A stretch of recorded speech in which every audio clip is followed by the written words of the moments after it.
Hey, guys, welcome back to the Big Gay Overalls podcast. I'm excited to be back. Still feeling a little bit under the weather, just a little bit secondhand, but we're here. We're going to give it a crack and we're going to do the best that we can, for this episode to get this rolling out and keep myself on track. So, season 2, we've kicked off. Great episode last week with Izzy. Go give that a listen. Thank you to everyone who has reached out to check how I am, if I'm still sick. Yes, feel about 30% better.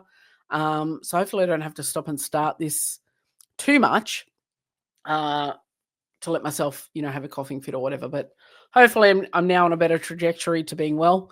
Bit of a big end to last year for me. I got sick. I had some issues in a job that I was doing, which I've now left that. And there's a whole heap of emotional stuff and turmoil and stress and things that go along with that, which probably haven't helped. But where I'm at now is I am 100% all in Big Gay Overalls, my authenticity coaching, and also my fitness and nutrition coaching, like lifestyle coaching, I guess, for want of a better word. And so for those of you who don't know, I have officially opened the doors. I did it like teeny tiny bit, but I have officially opened the doors to my lifestyle coach, my authenticity coaching. Sorry, go back to that again. My authenticity coaching. So not just necessarily helping people who are navigating coming out late in life. That's definitely a superpower and an area of strength. But it's also about helping anyone going through any sort of life change or transition, or who feels like that they're not really living within alignment with who they are or who they think they want to be, and helping to clear away some of that stuff. So I've got some coaching programs, and if you are interested in that, then please reach out. lisakirkman.com.au is my website. You can find some information on that, or just send me a DM on the socials. I'll send you a link. We can have a chat. No obligation, no charge.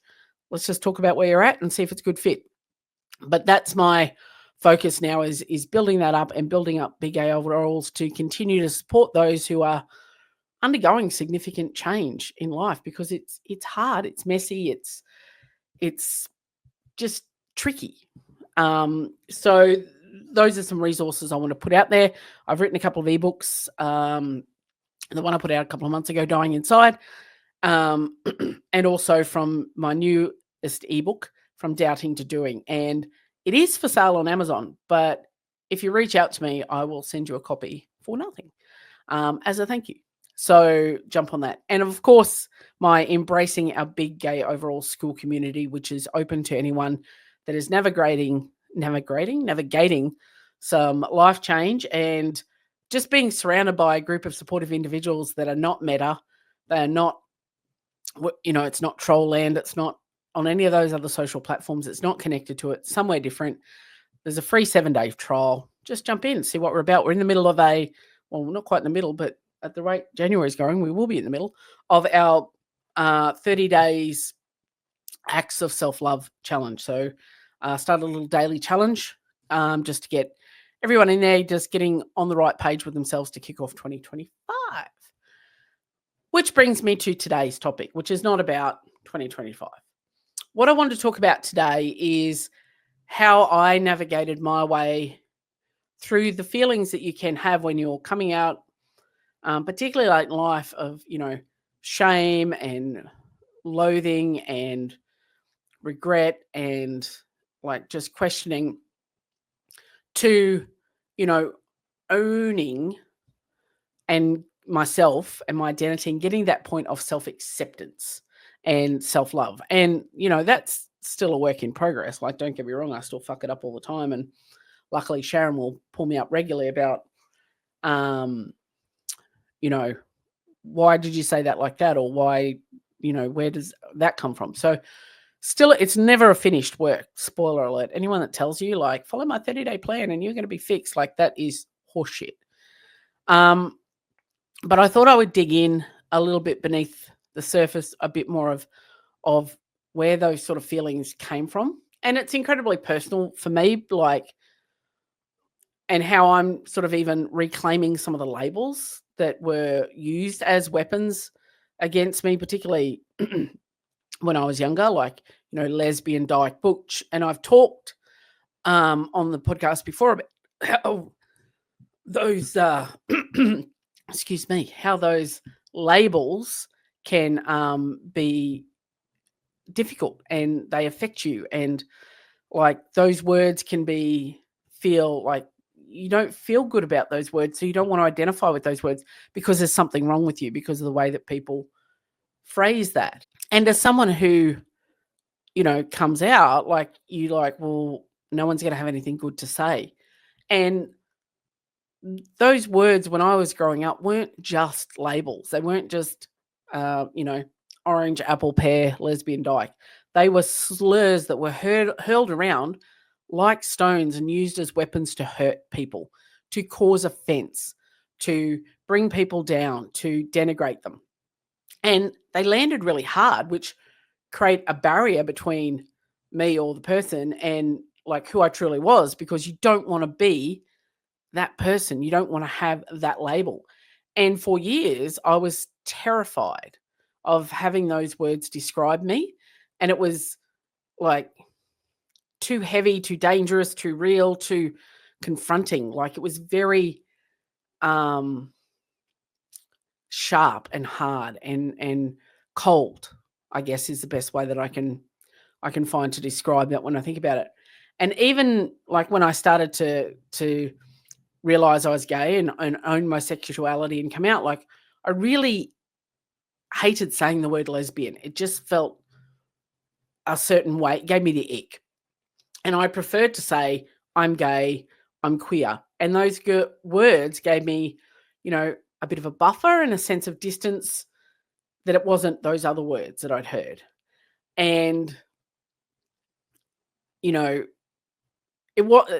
wasn't that I wasn't owning who I was or where I was at, but those words, and still to a degree, feel way more comfortable. Like some people would look at me and go, well, you're a dyke because you're more masculine, or you're butch, or you're this. And they feel like really fucking hard words. And like, I don't attach to any particular label or, I'm this presenting or I'm that presenting. Like, I'm just trying to be me. And that's where it kind of feels a bit sticky for me sometimes, is like, well, am I hiding from the words, or am I just not wanting to have a label? And, when we talk about people who are non-binary, they don't want any label. They don't want to identify a particular way. And that's 100% cool. And I feel like I don't want to be just stuck in a box as you're a lesbian, or you're yes, I only like women. I know I'm definitely not bisexual. I'm not pansexual. I'm not demisexual. I'm not omnisexual. I'm not any of the other letters. I know that. My sole attraction is to women. And then by the letter of the dictionary, that makes me, the first letter of the alphabet, lesbian. And that's okay. But, underneath that letter, then there's all these little subcategories, which I talked about in one of my really early episodes, and it's confusing. But for me, gay and queer just feel more encompassing of, not being heterosexual. And that's sort of what I chose. And, up until my mid 40s, even probably till my late 30s, before I became aware. And then, up until my mid 40s, before I fully came out, I was leading a very heteronormative life.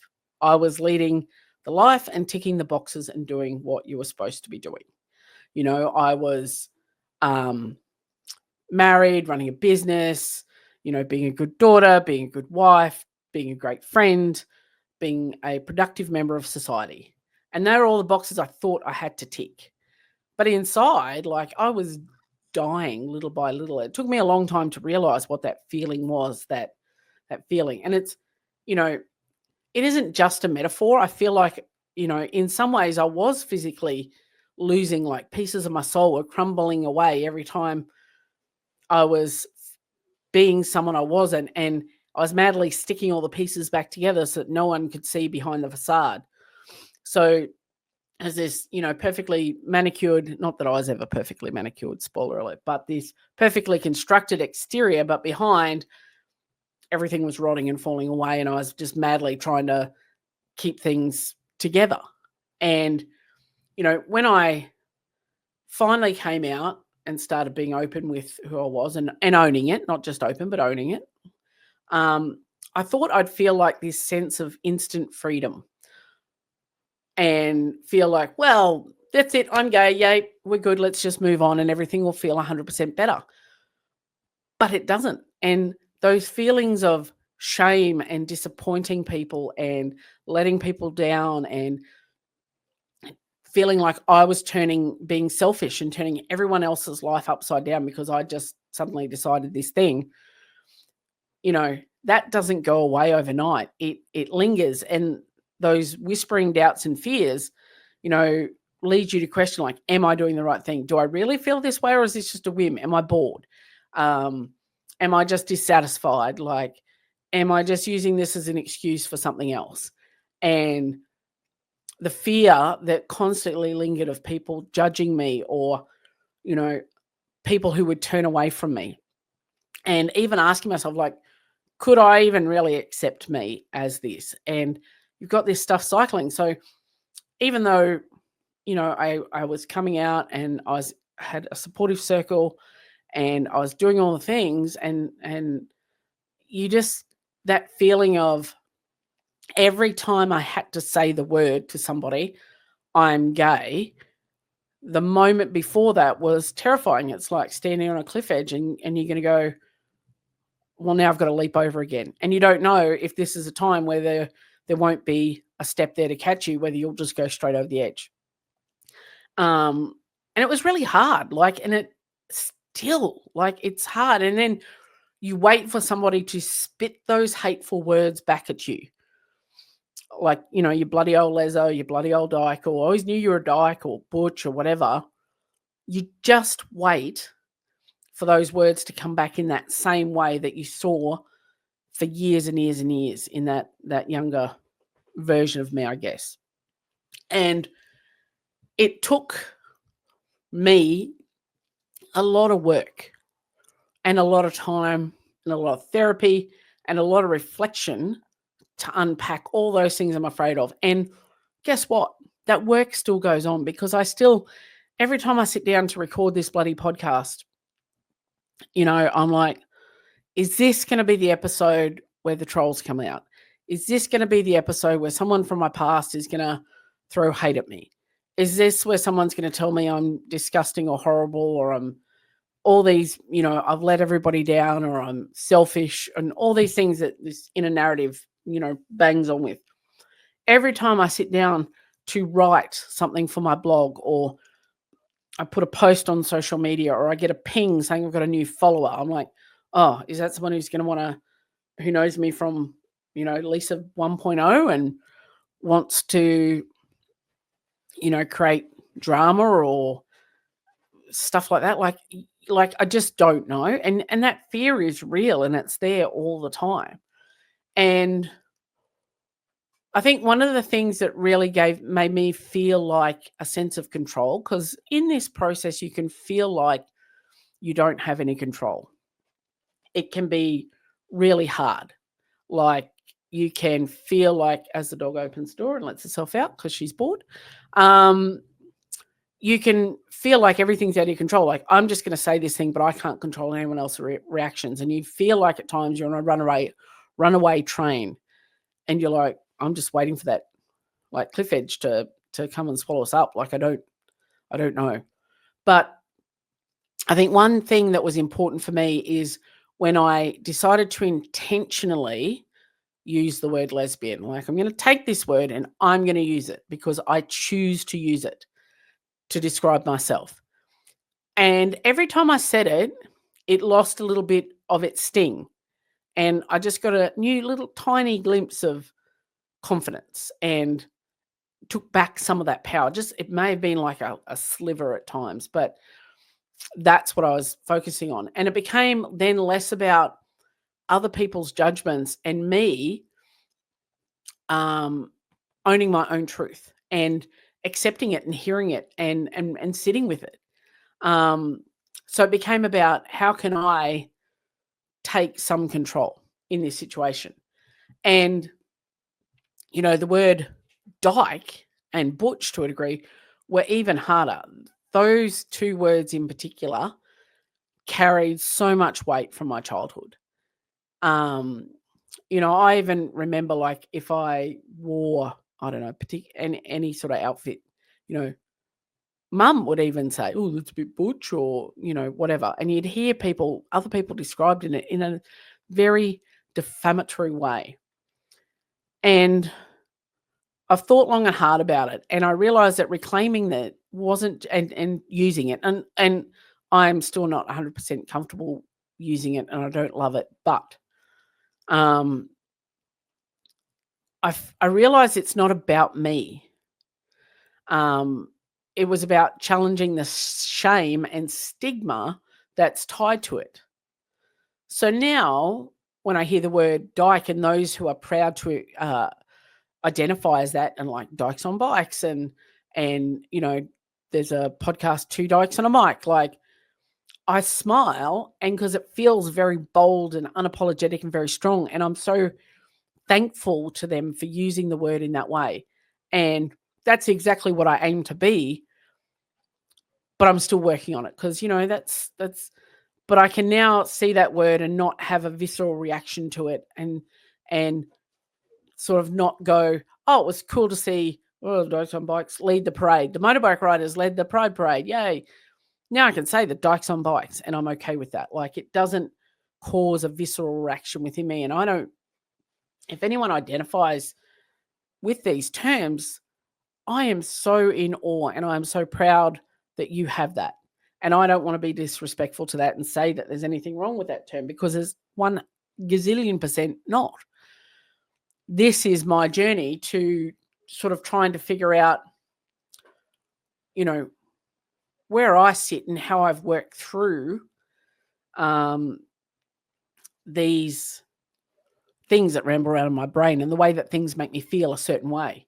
And, today, like, I'm comfortable with the word lesbian, almost as comfortable as gay and queer.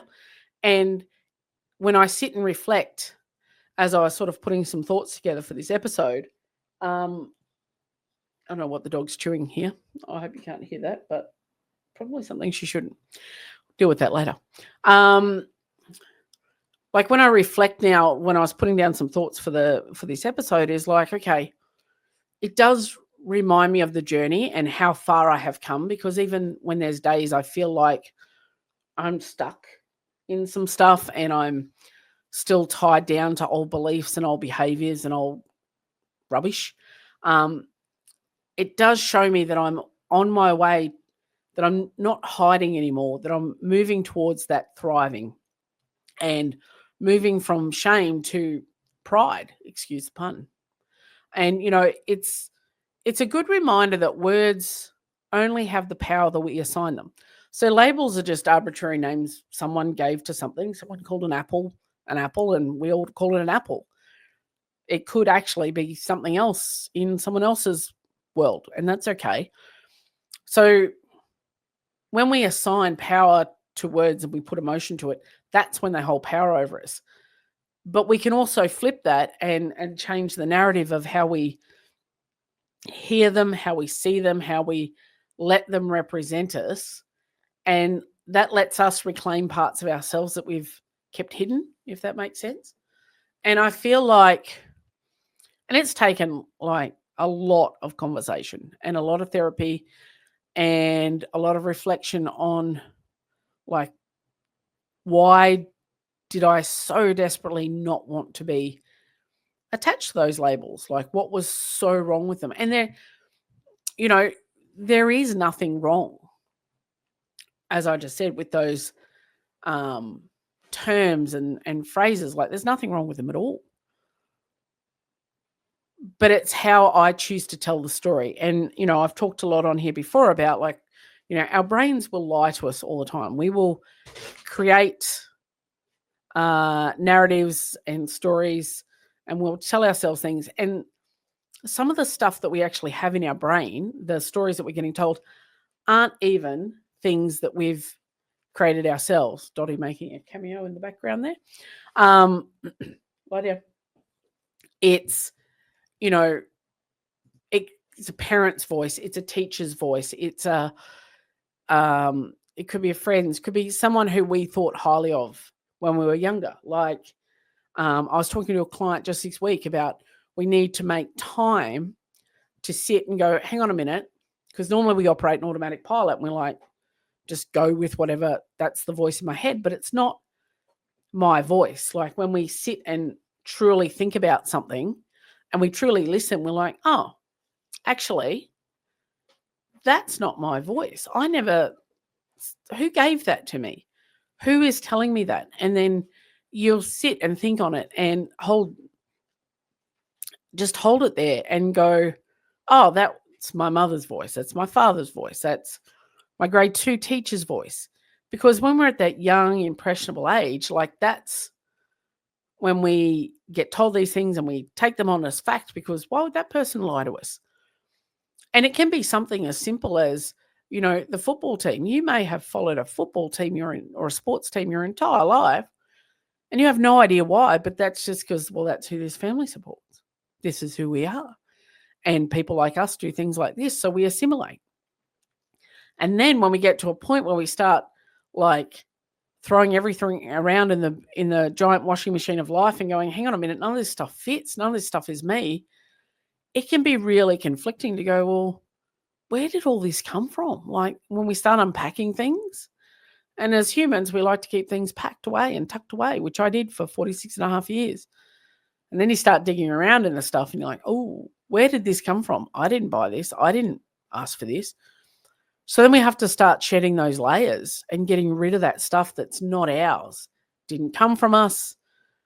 I didn't ask for it, but we kept it because of either who told us or we didn't know there was an alternative. And the same as coming out and being, gay, the alternative back in the time when, I grew up and many of my peers in the late in life space, like that was not an option. That was not a thing you did. Yes, those people existed, but they were whispered about behind closed doors and rumors and gossip. They weren't openly welcome. They couldn't be open. It wasn't an option. You grew up, you met a boy, or if you're a boy, you met a girl, you got married, you had kids, you had the white picket fence, you had your defined roles. That's a man's job, that's a woman's job. You do what you're told and you tick the boxes and you be a productive member of society. And then you can say you've had a successful life. But that's not the way that it works. And it's really hard to try and, think of that being different and then try and go, okay, well, now I want to own my life. So I'm going to own my life and this is what I'm going to do.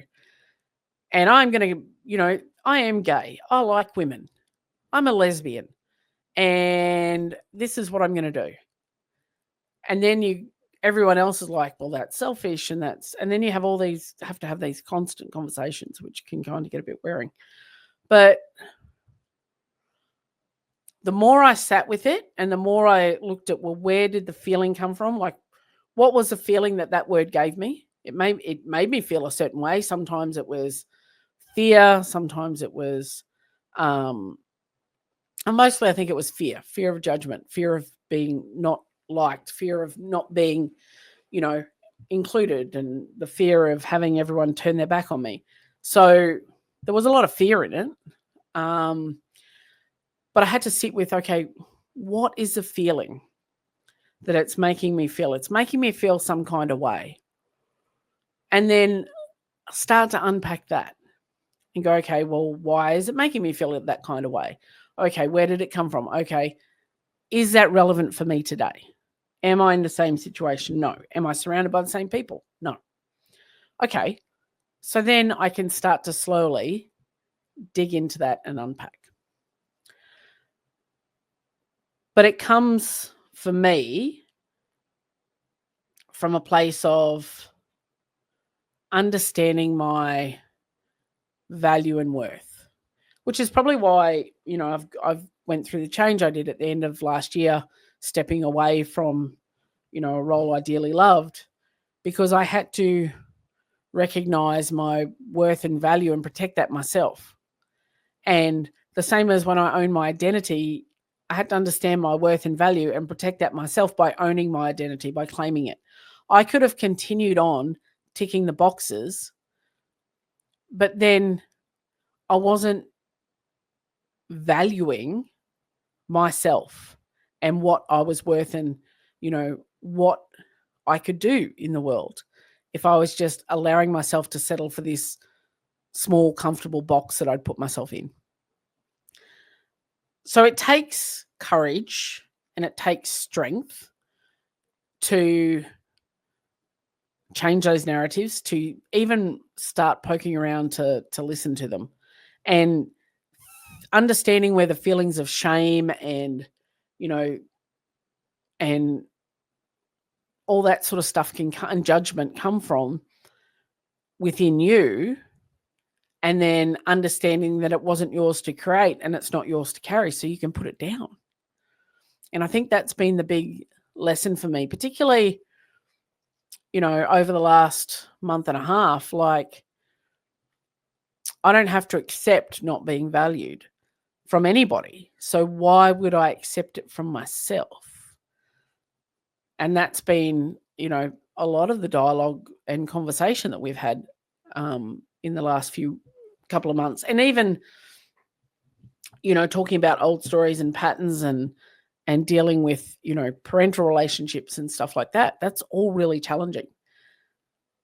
But it comes from understanding where the story comes from, and that I don't have to own it. And if someone throws a label at me that is like a slur, then the way that I'm choosing to look at it now is that speaks more about their internal struggle than mine. So, whilst it's not nice and I don't have to engage with them, but I can also look at them with some grace and go, okay, that's sad that's, you're deflecting some of what you might feel about yourself or your life. Maybe you're resentful for the fact that you think that I've got the freedom to make decisions and to choose a new path and not be stuck in the same place, and you don't.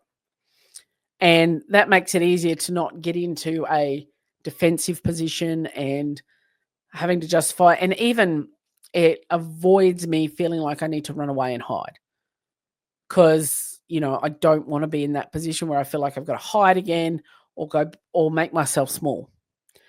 And I keep putting myself out there, much to my own surprise, and I keep showing up and I keep putting stuff out there, because I know that the moment I start to hide, it all falls down.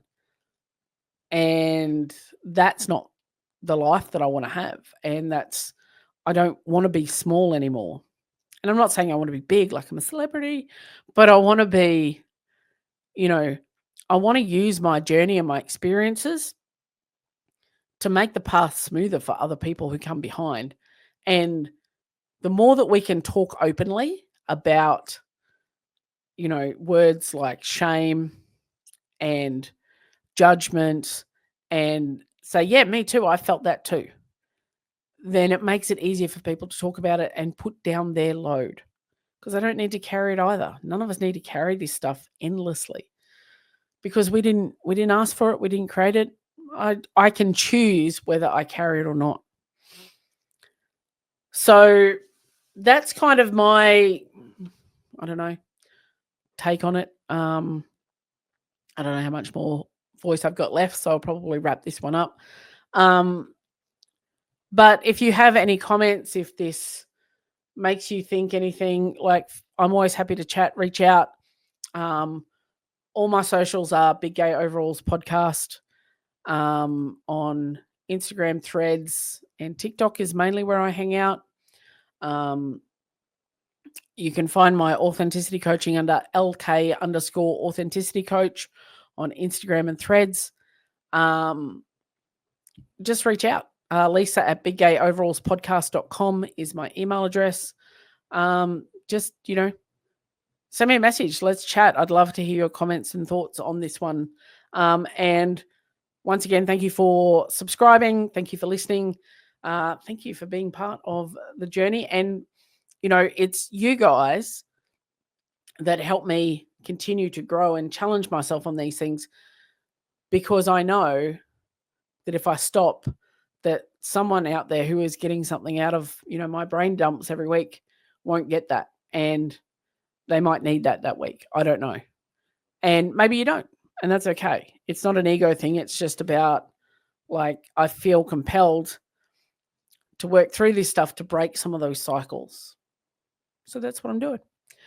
All right, guys. Until next week, I promise Sharon will be back on the podcast soon. We are planning to do a joint one real soon. So heaps of good stuff ahead. I'm sure it'll be a fun chat. All right, guys. I'll see you on the next one, but reach out on the socials.